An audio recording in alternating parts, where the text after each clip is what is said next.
O texto base da nossa aula é Atos 16, versos 6 a 15. Se não der para enxergar, vem na sua Bíblia aí, nós faremos a leitura do texto. É a história de Lídia.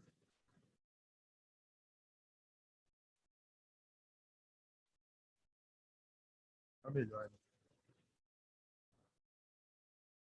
16, de 6 a 15.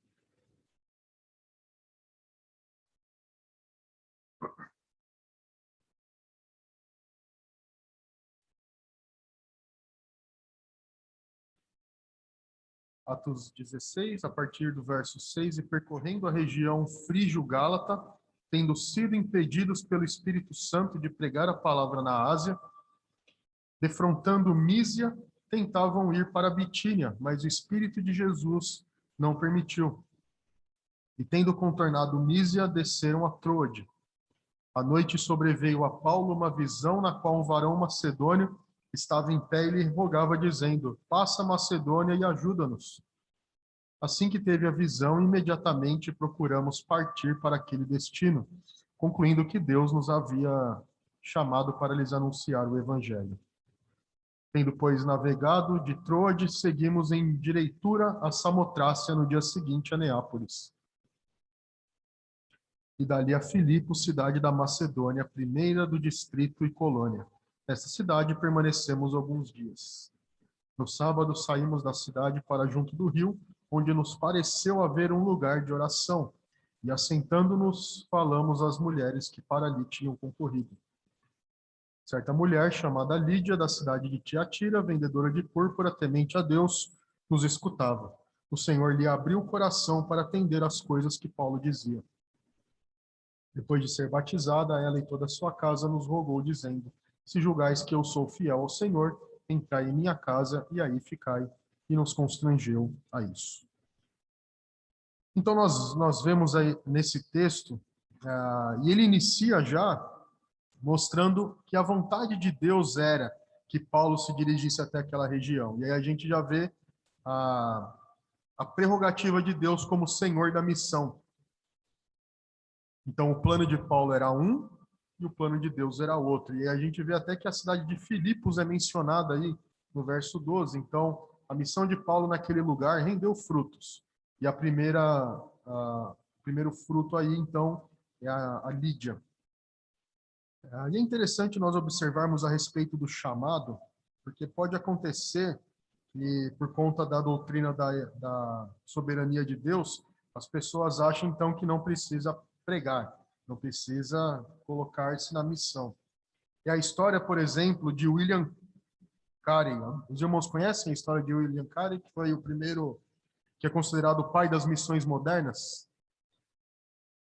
William Carey viveu no final do século XVIII, e como antes não tinha assim um movimento de juntas missionárias, de organizações missionárias que fossem pregar, porque a reforma ela se espalha por meio de pessoas que aprendiam a reforma e iam para suas terras.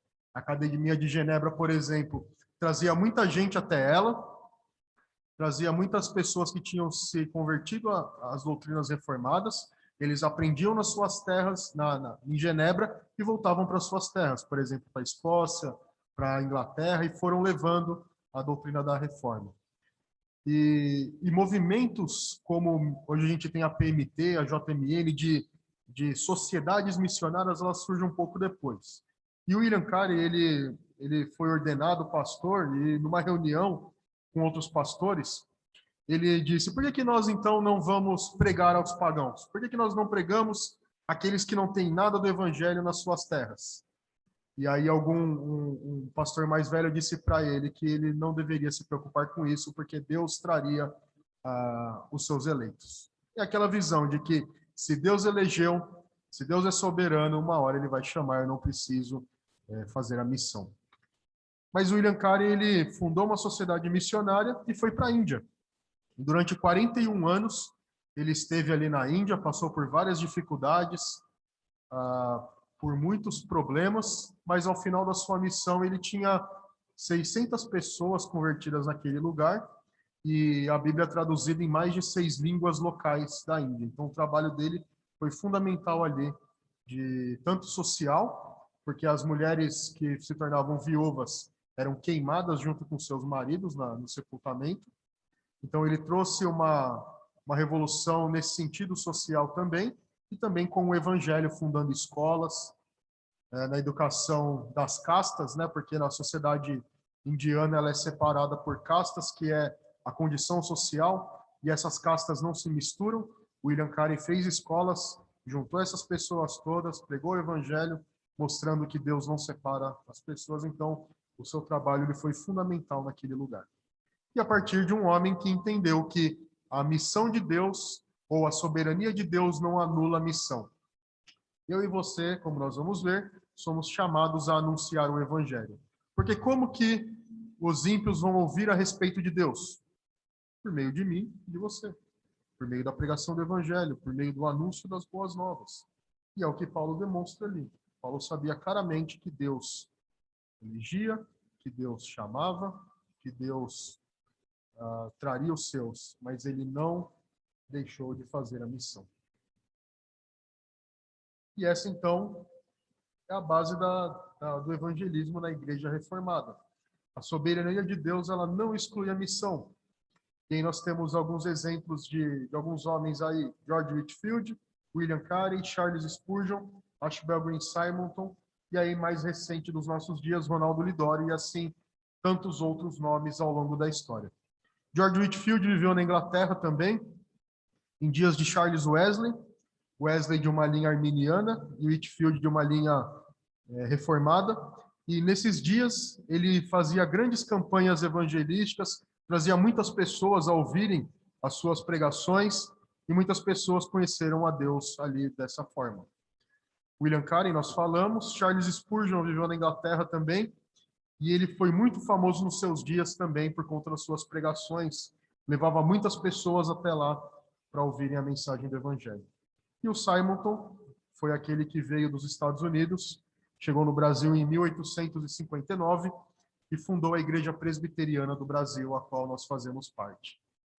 Simonton também se formou na Universidade de Princeton e veio para cá com a ideia de que Deus chama também pessoas que estavam vivendo na escuridão, e não só as pessoas que viviam em países protestantes.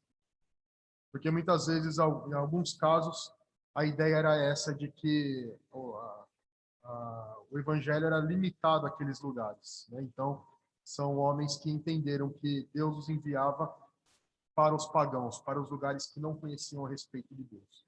E a história do Ronaldo Lidório também é muito interessante. Ele evangelizou uma tribo em Gana e fundou a igreja ali, traduziu a Bíblia para a língua deles, daquela tribo, e durante muitos anos esteve ali. Hoje ele trabalhou também na Amazônia, com ribeirinhos e com índios, e ele tem prestado também um grande serviço ao reino de Deus como missionário. Então, são exemplos que manifestam que a soberania de Deus não exclui o chamado à missão. Deus é soberano na salvação. É Ele quem escolhe. Ele elegeu na fundação do mundo. Mas Ele nos envia para pregar o Evangelho e Ele nos usa para essa missão. E por isso, então, que a soberania de Deus não exclui a missão. Em primeiro lugar, porque a evangelização significa glorificar o Redentor. Vamos ver esse texto aí. O primeiro deles é o de 1 Coríntios 10:31, que é o quer comais, quer bebais, façais qualquer outra coisa, fazei tudo para a glória de Deus. O outro texto é o do Salmo 96. Salmo 96, a partir do verso 3.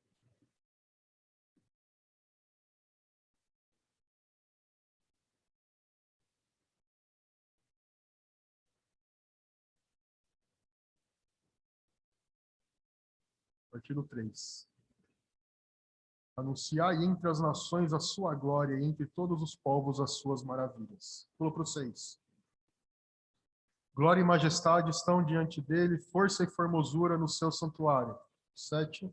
Tributai ao Senhor, ó famílias dos povos, tributai ao Senhor glória e força. Tributai ao Senhor a glória devida ao seu nome, trazei oferendas e entrai nos seus átrios. E o 9, adorai o Senhor na beleza da sua santidade, tremei diante dele todas as terras. É interessante que no Salmo 96, nós temos claramente que, embora os judeus tivessem aquela ideia de que, e isso a gente vê principalmente nos dias de Jesus, de que Deus salvou eles e somente por meio deles a salvação viria. O anúncio da pregação aos outros povos está já no Antigo Testamento desde o início. Então, quando nós vemos lá a promessa a Abraão, em ti serão benditas todas as famílias da terra. Isso estava dito a Abraão, não somente o povo que sairá de você, mas todas as nações receberão a bênção por meio da sua descendência. Então, quando os judeus olhavam e entendiam que somente para eles o Messias seria enviado, que Deus somente amava eles, era a partir de uma leitura incorreta das Escrituras. Porque desde o início, Deus seria o Deus de todas as nações, como nós vimos no Salmo 96. Para todas as nações é o anúncio do Evangelho. Para todos os povos é o anúncio da redenção. Porque quando Cristo morreu pelos seus, ele morreu pelos eleitos de todas as nações, de todas as tribos, de todas as línguas e nações. E como nós vemos ali, pode voltar no slide lá, por meio da evangelização, a grande multidão é reunida. Esse texto de Apocalipse 7 é aquele que João vê uma grande multidão, que ninguém podia enumerar, de todas as nações, tribos, povos e línguas, em pé diante do Cordeiro, vestido de vestiduras brancas com palmas nas mãos. E aí a gente tem a ideia de vestiduras brancas de um povo purificado, que foi salvo, foi lavado, foi transformado e foi apresentado puro diante de Deus.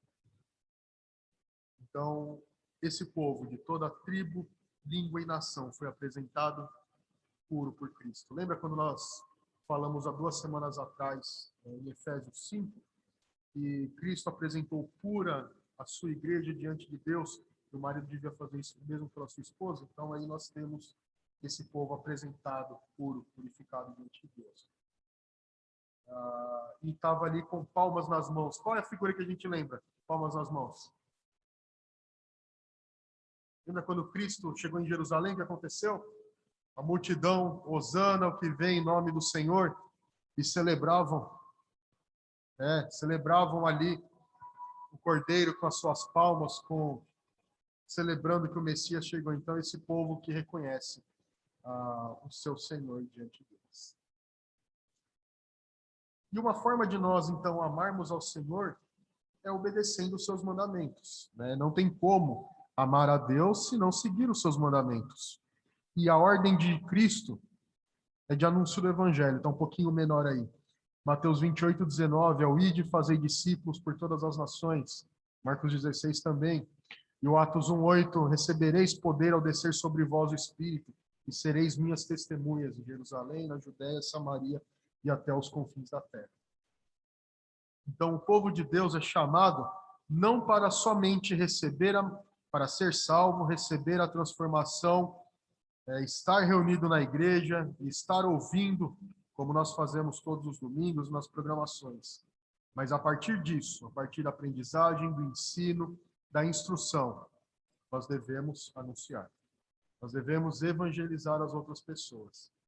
É a ideia de que nós não recebemos para nós mesmos, mas nós recebemos para transbordar, para anunciar. E é o que Paulo diz: como que crerão aqueles que não ouviram? Como pregarão se não forem enviados? Então, nós recebemos para transbordar, para anunciar. E essa é uma ordem de Deus. Indo fazer discípulos de todas as nações. Evangelizar é um ato de amor ao Deus da aliança. Então, como que nós podemos demonstrar o nosso amor por Deus se nós temos vergonha dele? Então, quando nós pensamos numa relação de Deus de Cristo como noivo e a igreja como a noiva, como que a noiva tem vergonha do noivo? Então, nós amamos a Deus acima de todas as coisas, então nós anunciamos a respeito dele. Falamos o que ele fez, o que ele executa na história. E como consequência, se nós amamos o Deus da aliança, nós demonstramos o nosso amor ao próximo pregando compartilhando esse grande tesouro que é o Evangelho. Ali o grande tesouro, Mateus 13, nós temos a parábola daquele tesouro que foi encontrado numa terra, que um homem vendeu tudo o que tinha para comprar aquele campo. Então, primeiro, no centro do evangelismo está o meu amor para com Deus. E o segundo é eu considerar o evangelho como um grande tesouro a ser adquirido. Então, se para mim é um grande tesouro, é uma preciosidade, como que então eu nego isso às outras pessoas? Então eu demonstro o meu amor ao próximo, compartilhando para ele a melhor coisa que eu posso ter. Então, manifesta amar a Deus e amar ao próximo como a nós mesmos.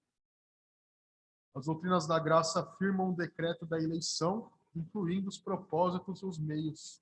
E nisso está incluso como chegar à fé. Então a ideia aqui é, as doutrinas da graça nos ensinam que o homem é depravado, que ele precisa de Deus para transformar o seu interior, que Deus o chama, que Deus o transforma, que Deus o regenera. Mas não para por aí. Deus também provê os meios para que isso chegue. Então, se Deus decreta a salvação, decreta a eleição, decreta aqueles que serão salvos, ele não deixa que esses que chegarão à fé cheguem por si só. Ou não faz uma ação direta, embora Deus possa fazer, e em alguns casos faça. Mas o meio normal é o anúncio do Evangelho. É a pregação, é a missão. É o caso de Lídia. Vamos voltar lá no texto de Atos 16. Deus poderia ter, assim como mandou um varão macedônio falar com Paulo, poderia ter mandado para falar com Lídia também. Mas qual que foi o meio usado por Deus? Deus apareceu num sonho para Paulo, na figura do macedônio, ou usou a figura de um macedônio para mandá-lo para lá. Então, o propósito de Paulo era ir para outro lugar, e Deus manda para aquele lugar. E o que Paulo faz lá? Ele prega. Veja o verso 13. No sábado saímos da cidade para junto do rio, onde nos pareceu haver um lugar de oração. E assentando-nos, falamos às mulheres que para ali tinham concorrido. Então, o Deus que havia escolhido Lídia, que havia eleito Lídia, foi o Deus que mandou o mensageiro para falar com ela. Em Atos também nós temos o eunuco. Lembra que Deus mandou Filipe para falar com ele, para explicar? Quando Filipe chega até ele, ele estava lendo as escrituras, ele estava lendo a lei, e Filipe chega para ele e pergunta: você está entendendo o que você está lendo? Talvez seja o mesmo caso aqui de Lídia, porque era um lugar de oração, eram pessoas que conheciam a lei, que oravam, mas ainda não conheciam o Messias prometido, não conheciam a plenitude da mensagem revelada. Então Deus usou o meio da pregação para isso, ou Deus usa sempre o meio da pregação como isso. Verso 14. Certa mulher chamada Lídia, da cidade de Tiatira, vendedora de púrpura, temente a Deus, nos escutava. O Senhor lhe abriu o coração para atender às coisas que Paulo dizia. Veja que interessante. A Lídia era temente a Deus. Então, Lídia conhecia Deus. Conhecia o Deus revelado no Pentateuco. Conhecia o Deus pregado pelos judeus, mas ainda ela precisava conhecer a respeito do Senhor. Então, Deus, o que está escrito aí? Abriu o coração. Então, Deus escolhe, Deus elege, Deus nos guarda para sermos sua propriedade, e esse mesmo Deus opera para que nós ouçamos a mensagem, ele abre o nosso coração para nós entendermos e recebermos, e converte os corações. Deus abriu o coração de Lídia para atender as coisas que Paulo dizia. E aí ela foi batizada com toda a sua casa e solicitou a presença de Paulo na sua casa. Então, as doutrinas da graça, elas nos mostram claramente que Deus mostra os seus propósitos, e no seu decreto estão incluídos também os meios de como a pessoa vai chegar à fé. Então, ele provê um dia, um momento, um evento, o pregador, provê todos os meios para que a pessoa chegue até a salvação. E último ponto, o entendimento da condição humana nos mostra que não depende de nossos meios. Porque um coração duro nunca aceitaria a Deus, e isso nos leva a colocarmos no serviço. Então, olhando para o exemplo de Lídia, se nós pensarmos em alguém que, diferente de Lídia, não fosse temente a Deus, mas fosse alguém que anda longe de Deus, que claramente rejeita a vontade de Deus, não quer ouvir falar de igreja, de Bíblia, nós devemos pregar para essa pessoa na consciência de que não depende dos nossos meios, mas depende do que Deus opera.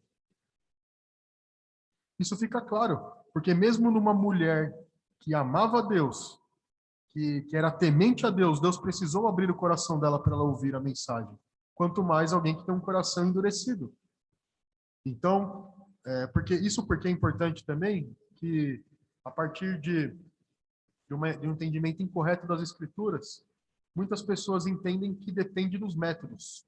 Como eu falo, como eu me expresso, a metodologia de apresentar o Evangelho.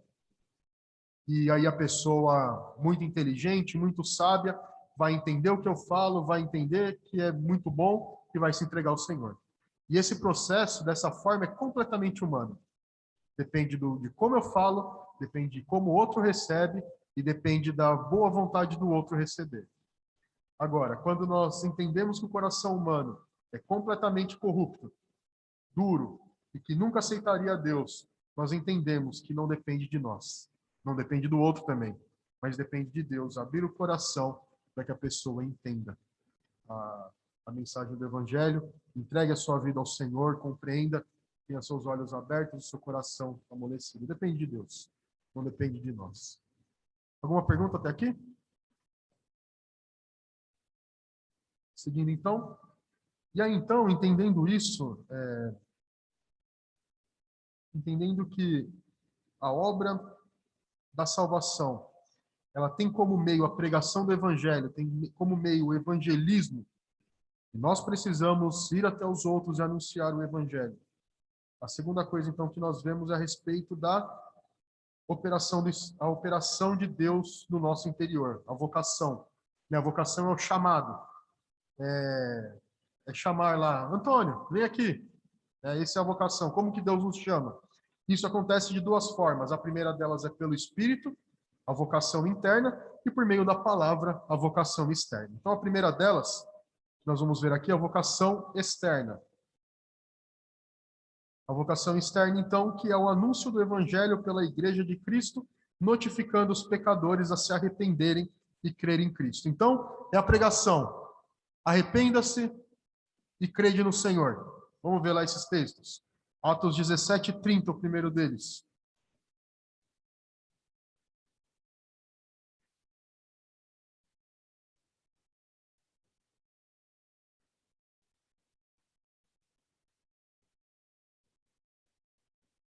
Atos 17:30.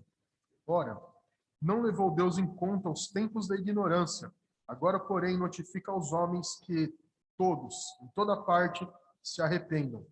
Porquanto estabeleceu um dia em que há de julgar o mundo com justiça, por meio de um varão que destinou e acreditou diante de todos, ressuscitando dentre os mortos. Marcos 16:15.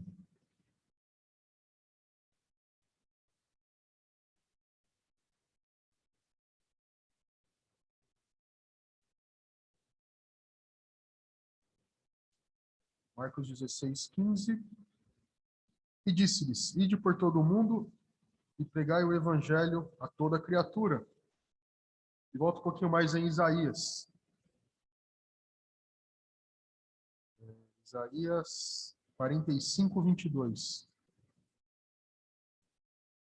Isaías 45:22.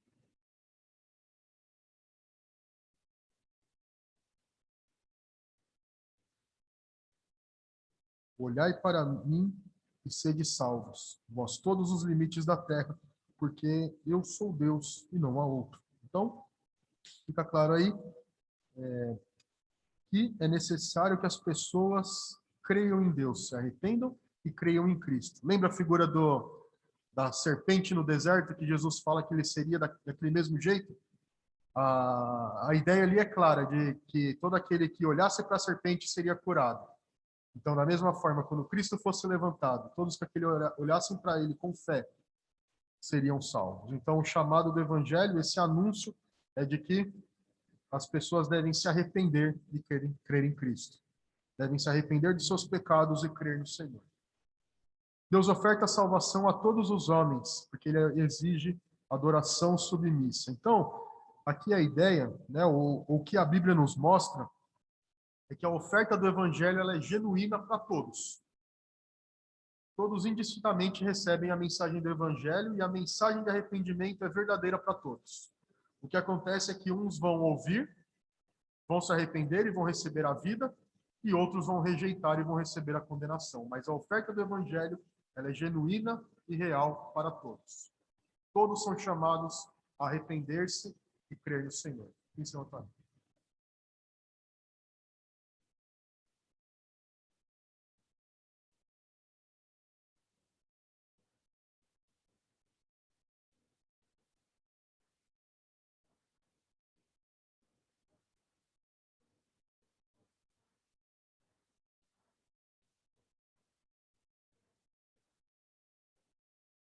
Isso.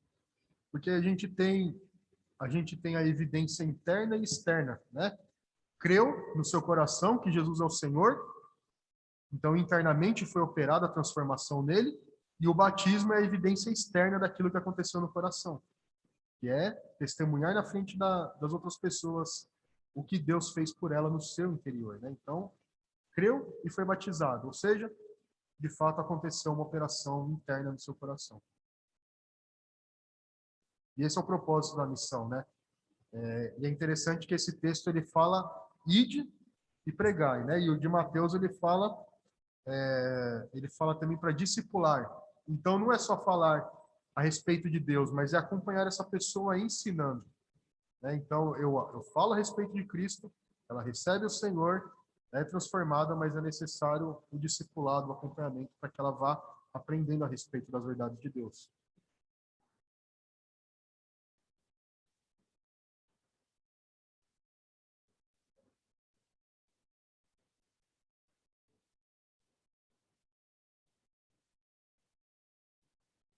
Exato.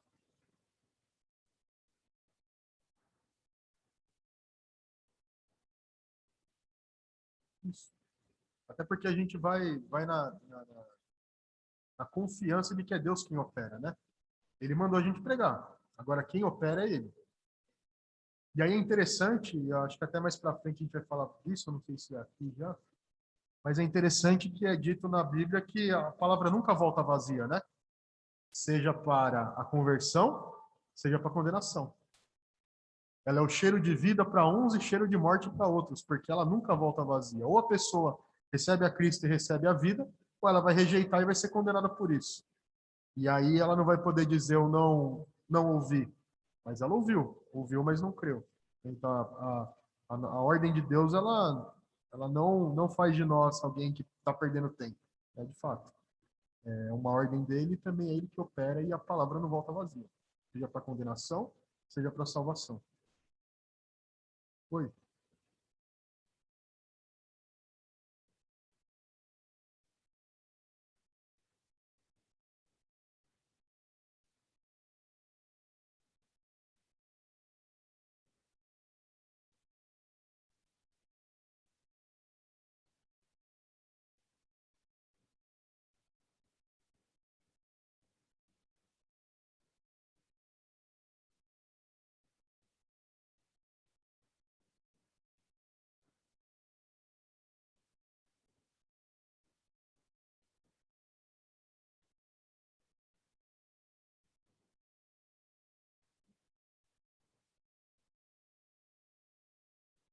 Sim.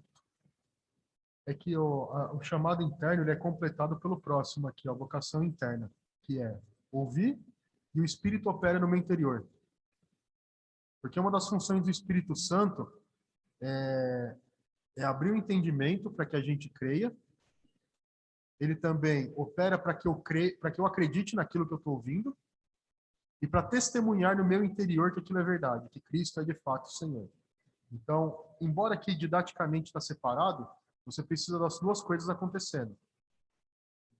Deus te dá como meio a pregação do Evangelho e você precisa desse chamado interno, né? A vocação externa é ouvir, e a vocação interna é eu tive o Espírito Santo operando no meu interior para que eu cresça. Então, caminha junto. Embora didaticamente ele apareça separado, é uma operação só e faz parte do chamado. Porque senão seria sempre rejeitado. Se não tem o Espírito Santo agindo, a pessoa rejeita porque o seu coração é duro, né? E naturalmente ela vai rejeitar a mensagem.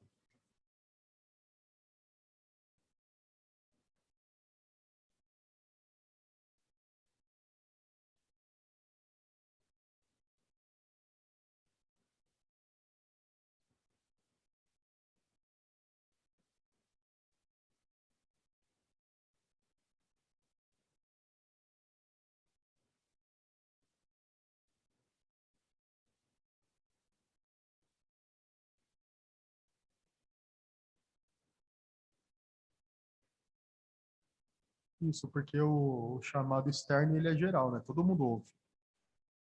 Agora, a operação do Espírito Santo ela acontece nos crentes, né? Naqueles que recebem. E aí ela não acontece. Então é isso aí. Como é que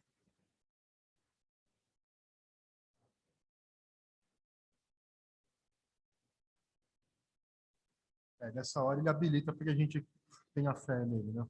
Porque aí ele transforma o interior, transforma o meu coração, abre a minha mente para que eu entenda, abre o coração para que eu ame. E aí nessa Porque sempre quando a gente fala em ordem da salvação, fala em conversão, regeneração, elas acontecem praticamente simultaneamente. A gente divide didaticamente, mas é uma operação só, né? E aí divide para ficar mais fácil para a gente visualizar essas etapas.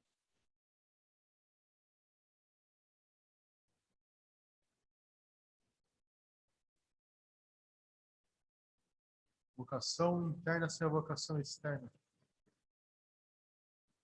sem a pregação. Deus pode operar. Mas o modo comum e o modo estabelecido por ele é esse: pregação e fé. Mas, claro, como ele é Deus, ele pode operar no interior de alguém e transformar aquela pessoa.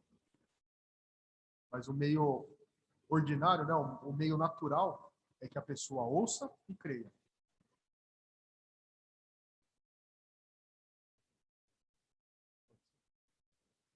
Porque aí entra também aqueles que são incapazes, né, de entenderem, né? E aí, nesse caso, quem chama é Deus. A pessoa ela não vai ter a capacidade de entender a mensagem do Evangelho. E aí é Deus quem opera a salvação nela.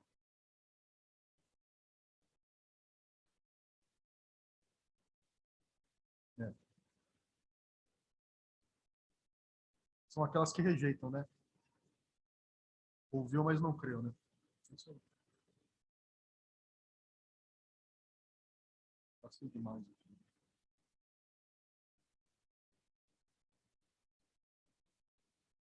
Porque Deus, como o Deus oferta a salvação a todos os homens, né? Então a pregação, como o Gustavo falou, ela é para todo mundo.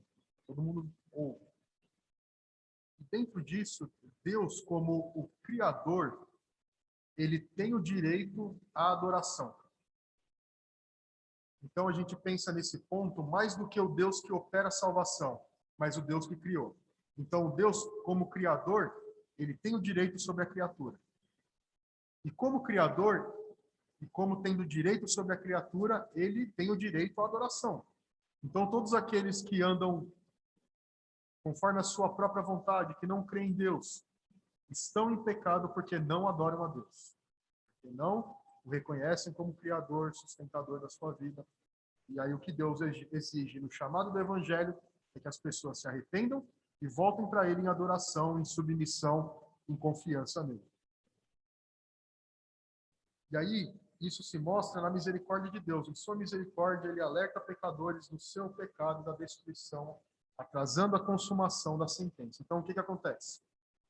Segundo o que é estabelecido pela lei todo que pecar merece morrer. E quando que isso acontece na vida de alguém que é impenitente, que não crê em Deus? Acontece na frente. Nem sempre é algo imediato. Pecou e morreu. Porque a pregação do evangelho, ela pressupõe que há a oportunidade dessa pessoa se arrepender. Então, Deus segura o juízo, e isso é misericórdia dele, e essa pessoa não recebe no mesmo instante que ela merece a condenação. Então, a misericórdia de Deus, ela se mostra também para os pecadores no fato de que a destruição é adiada. Claro, um dia ela vai chegar, mas Deus adia isso, e isso é misericórdia demonstrada sobre os ímpios, atrasando a consumação da sentença. Então, a vocação interna também é um chamado geral a todos os homens. Atos 16:30, que nós lemos há pouco, fala exatamente a respeito disso. Foi 16 que a gente leu, 16:30? Não, foi 17, né, que a gente leu. Então, abre aí.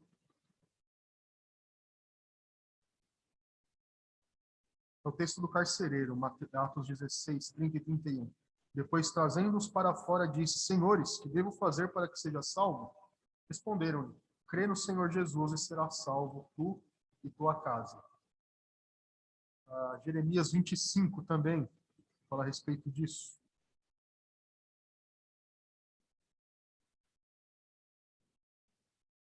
Jeremias 25, 4-7. Jeremias 25, 4-7.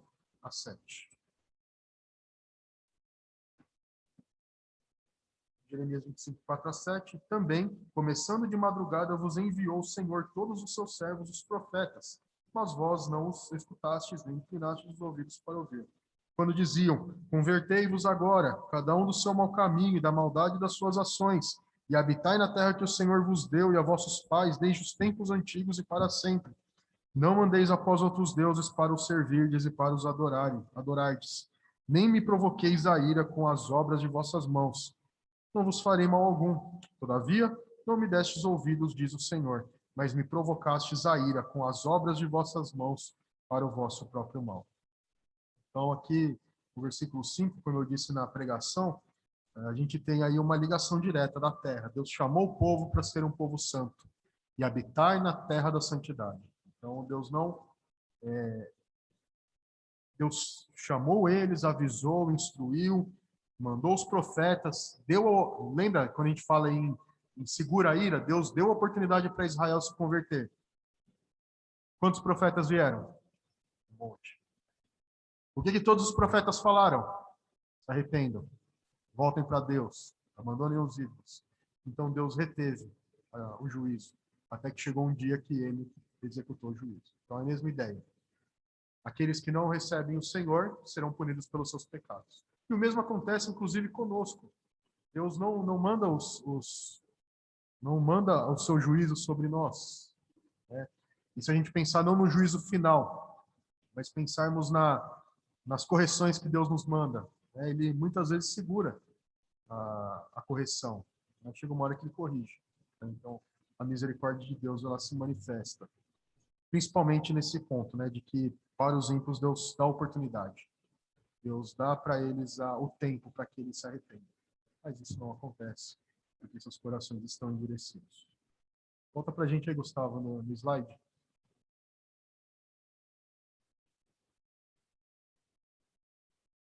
E aí, então, esse chamado é um chamado geral, porque quem ouviu a pregação em Jeremias? Todo mundo ali que estava no povo, né?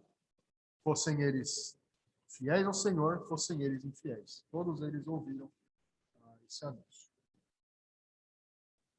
E aí nós vemos na obra de Jesus que ele nunca limitou a salvação a uma classe, mas sempre ele pregou para todo mundo, né? Lembra quando fala lá que ele percorria, pregando, ensinando e curando? Quem que ouvia essa mensagem? Todo mundo que estivesse lá. Ele não falava: você que não é eleito, vai para lá, você agora vem, você que vem aqui e me ouve. Mas sempre o anúncio ele é geral, para todas as pessoas. E a igreja deve fazer o mesmo, anunciando sem distinção. Marcos 16:15, aí de pregar o evangelho a toda criatura, ensinando, batizando e pregando. Então, sempre nós pregamos para todos. E o chamado do evangelho, a vocação do evangelho é sempre geral, né? Como o Gustavo falou. Sempre para todo mundo ouvir, para todos ouvir. Sejam os eleitos ou os não eleitos. Os eleitos ouvirão, se arrependerão, entregarão suas vidas. e os incrédulos não receberão o evangelho. E aí, nesse caso, o evangelho serve para eles como condenação, porque eles ouviram, mas não creram. E é o último ponto aí. A evangelização tem o poder de produzir vida e morte. Vamos abrir lá em 2 Coríntios 2, 14 e 16.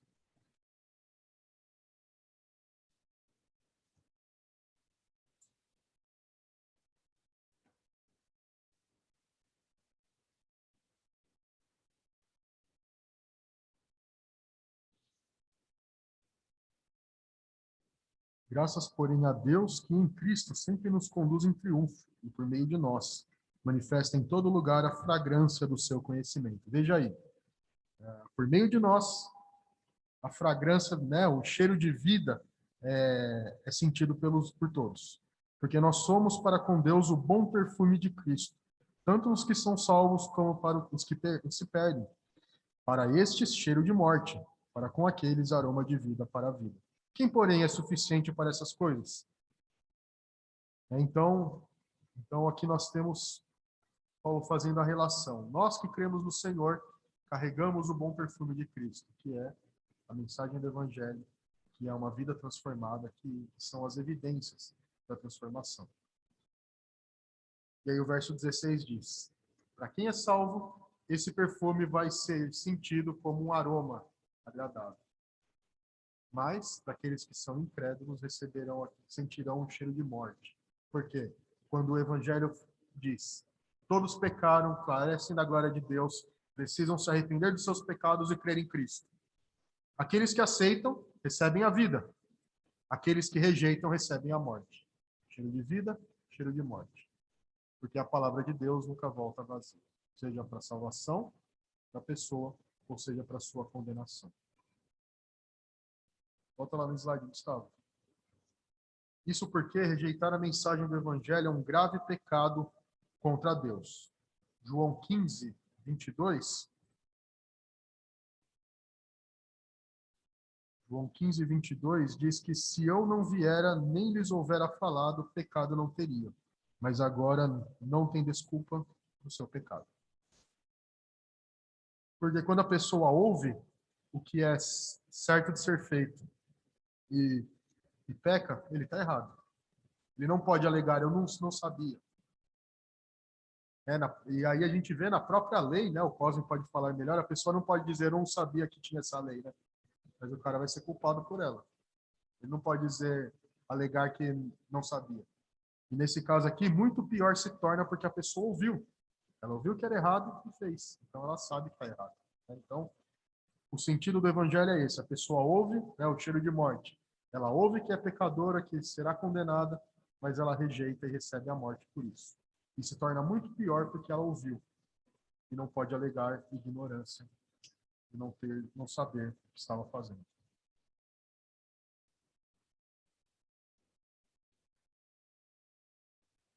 E aí, então, né, essa é a vocação externa. E agora a vocação interna é a aplicação da verdade do evangelho no coração do pecador pelo Espírito. É o chamado eficaz porque é atendida de fato e inclui a transformação do coração. Então, opera junto. A pessoa ouviu o evangelho, o Espírito Santo trabalhou no seu interior e a pessoa atendeu ao evangelho, teve o seu coração transformado e foi regenerado, né? E aí, quando a gente pensa nas partes da salvação, perceba que aí é uma coisa única, vai acontecendo, né? Elas não são coisas separadas. Agora eu estou regenerado, agora eu fui chamado, agora eu fui convertido, mas não. É uma operação que acontece, a gente não consegue saber em que ponto estamos, mas Deus opera no coração e realiza todas elas no nosso interior. Ela está ligada à vocação externa porque normalmente a pregação gera fé. Então, o meio ordinário é que a pregação seja feita e a fé venha. O meio normal é que a pregação aconteça e a pessoa creia na pregação. Embora Deus possa usar de outros meios, porque Ele é soberano sobre tudo e todos. O Espírito opera no entendimento, persuadindo, fazendo que a pessoa discirna o espiritual do carnal, influenciando sua vontade de modo que o pecador se volte para Deus. Então, a completa transformação no interior. a mensagem é pregada, o Espírito então opera para que a pessoa entenda aquilo que é pregado. Persuade o seu entendimento para que ela seja convencida de que aquilo é verdade. Opera, então, o entendimento. E faz que a pessoa entenda o que é espiritual, então. Porque enquanto carne, o ser humano só consegue entender o que é carnal. Agora, só quem pode fazer com que ele entenda o espiritual, entenda Deus, adore em espírito e em verdade, como Jesus disse à mulher samaritana, é o Espírito Santo que opera, influenciando a vontade do ser humano, de modo que o pecador se volte para Deus. Então, opera transformando o nosso entendimento, nossa vontade, nossos desejos, transformando completamente o nosso interior, para que a gente entenda a verdade de Deus. Então, aí o último pedaço, então, fica o método de evangelização e missões. O caso de Charles Finney é um caso interessante, porque ele entendia que dependia da atuação dele a salvação dos pecadores. Então, ele criou métodos para serem usados, aquele método de chamar aqueles que querem crer para frente, levantar a mão, vem aqui que eu vou orar por você. Ele colocava aqueles que não eram crentes no primeiro banco, fazer esse convite para vir à frente, porque ele entendia que o pecado original não afeta todos. E que, de alguma forma, a pessoa consegue entender a mensagem do Evangelho sem a operação do Espírito. Para ele, o entendimento vinha antes da fé, porque ele entendia que o que ele fazia, do jeito que ele fazia, convencia as pessoas. Então, ele não dependia do Espírito, né, no entendimento dele. Não precisava depender do Espírito, mas dependia da sua atuação. Então é aí que surgem as campanhas evangelísticas, esse chamado à frente, vem, entregue sua vida a Deus, porque Finney entendia que a pessoa sem o Espírito Santo poderia compreender. E uma vez que ela compreendesse, então, aí o Espírito Santo atuava na sua vida. Só que é exatamente o contrário. Paulo, por exemplo, fala que o poder é do Evangelho, e não de nós. E aí em 1 Coríntios 2,13 ele fala que ele não foi até eles com métodos humanos, mas ele dependeu do poder do Evangelho. Porque ele sabia que por mais brilhante que ele tivesse sido em suas pregações, por mais brilhante que ele fosse na sua exposição, isso não poderia gerar fé. Se nós lembrarmos de Atos 17, quando ele prega aos gregos, ele usou de retórica, usou da sua habilidade como expositor, e muitos deles nem creram. Por quê? Porque Paulo sabia também que o poder é do Evangelho. Ele prega e quem opera a transformação é o Espírito. Então, diferente do entendimento de Finney, o entendimento bíblico é a pregação do Evangelho é quem é eficaz para a transformação. Eu dependo da pregação e da atuação do Espírito para que a pessoa venha a crer, e não dependo dos métodos em si para isso. Fica clara a diferença? Porque Finney entendia que dependia da sua atuação para isso. E aí muito do movimento evangélico atual segue esse mesmo modelo de Finney. E o mesmo Jesus fazia, ele ensinava, pregava e curava. Então, Jesus nunca chegou num lugar só curando, como a gente vê hoje. Olha só, tá vendo? Fulano aqui, ó, foi curado, não tem dívida, mas Jesus ensinava, pregava e curava. Ele anunciava para todo mundo, ele discipulava no ensino mais próximo e também ele curava, porque as curas eram evidência da sua mensagem. Lembra quando ele disse que ele era a luz do mundo? O que ele fez? Ele curou um cego. Quando ele disse que ele era a ressurreição e a vida, o que ele fez? Ressuscitou um morto. Então, todas as curas, os milagres que Jesus fazia, mostravam quem ele era e explicavam a mensagem. E esse era o propósito. E aí, interessante, Berkhoff, que é o autor de uma teologia sistemática muito conhecida, ele dá uma estrutura tríplice aí da missão. Uma instrução clara dos fatos do Evangelho, isto é, a redenção pela cruz, um convite fervoroso ao pecador para se arrepender e confiar na graça, e uma promessa segura de perdão e salvação aos que creem e se arrependem. Então, o que é evangelização?